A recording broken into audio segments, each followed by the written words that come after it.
Hi, Dai. Hello, Dong. Thank you for joining us again on our second letter. We are just gonna rush right through it.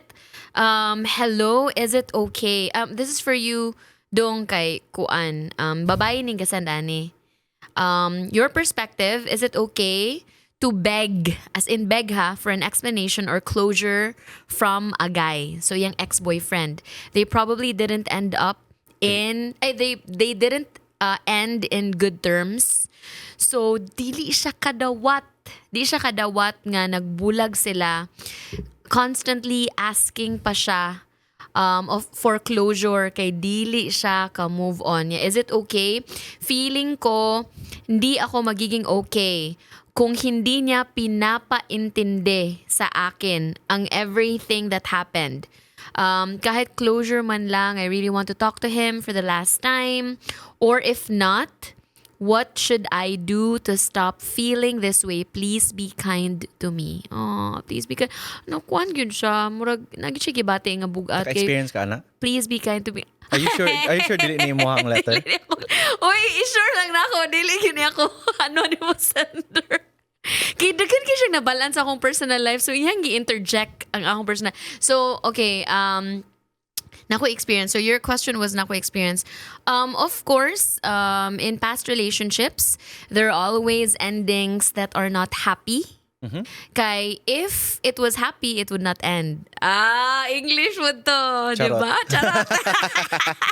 So, ang ako is, ato nga time I felt that not having closure was closure.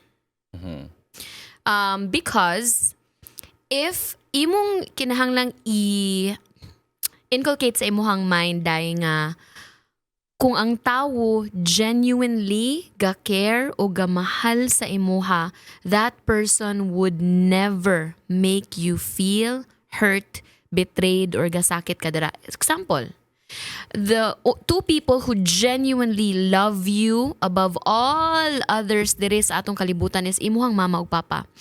Kung gasakit imuhang dughan, gasakit ka na ka sa ospital, or you feel a certain way, dili maayo ang imuhang feelings today, do you think pasagdan kas imong mama nga gahilak ka dira? Di ba siya mangutanan nimo, uy dai noon sa man ka? Dili ba muhatag og assurance imong mama nga okay ra na tanan? Daghan kayo kung madunggan nga stories no from people who did not pass the board exam, who had situations sa ilahang work sa may unang ni comfort nila dahil nga ilang mamagpapilang ginikanan kay the people who love you will not put you in that position. So kung di ka niya taga-closure, kabalo siya nga gasakit kayo, gasakit kag mayo, sakit kay mong dughan, di ni mo kaya, wa ka kasabot na unsa mo ngano mong ni end. Kabalo siya na, di ko mo tuo, nga wa siya kabalo, nga nasakitan ka, hilak-hilak ba ka? Oh, hilak-hilak ka, na may mga text, na kay mga message, na may inyuhang last Before conversation. matulog, review sa conversations ba? Kabalo siya nga, you are hurting. But, what is he doing about it? Nothing. Guy, he doesn't care enough to make you stop hurting. Ngano pa makang matig istorya sa tawo nga mo'y gakos sa imuhang kasakit. So muna siya, ladugay-dugay to dong mga 5 minutes to sorry kay Day. Si Dudong may magipangutana. Go Dong. I would say no nga daghang mga lalaki nga dili kabalo mo-express sa ilang emotion. Dili kabalo mo-process. You know, it could be a variety of factors. Like, for example, upbringing sa lalaki. Sa ilang pamilya, dili sila expressive. So siya, para po niya, di siya kabalo mo-process yung emotions, para niya wala siyang lipay, hawa, wala explanation nga gi-offer. Right? And so, I honestly think nga, ideally, explanations are there. Realistically, no one owes us an explanation. And the reason why I say that is, akong advice ni mo, Day, is, ready na ka? Get over it. Sorry kayo. Pero, let me explain why.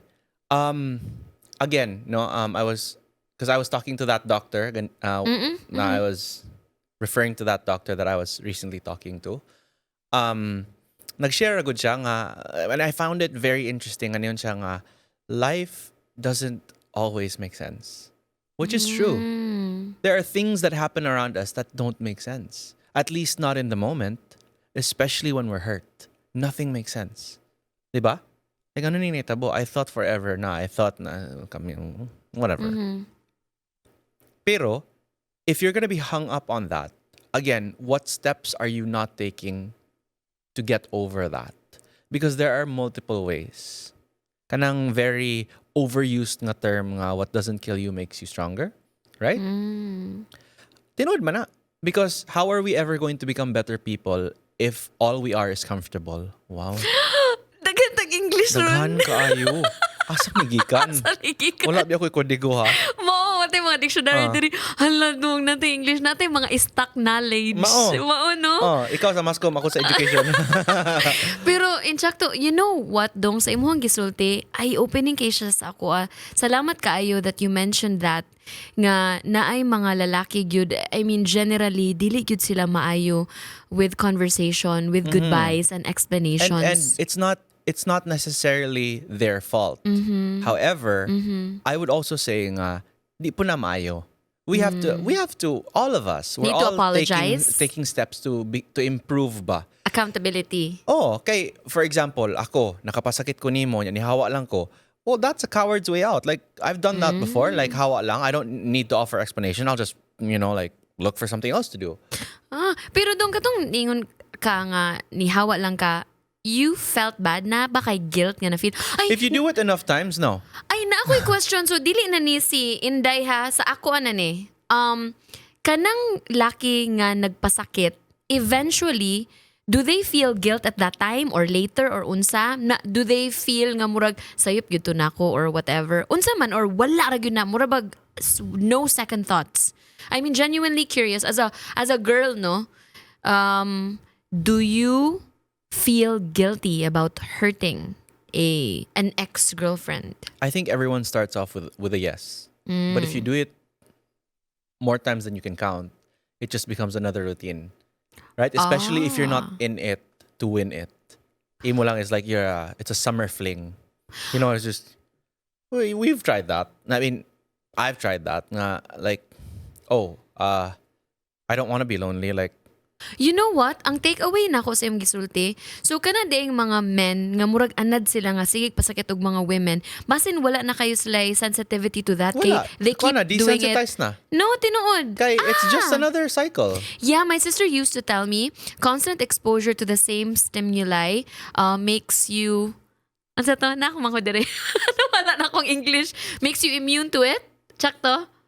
Uy, niyan siya. So, Happy siya mo tubag. tapos,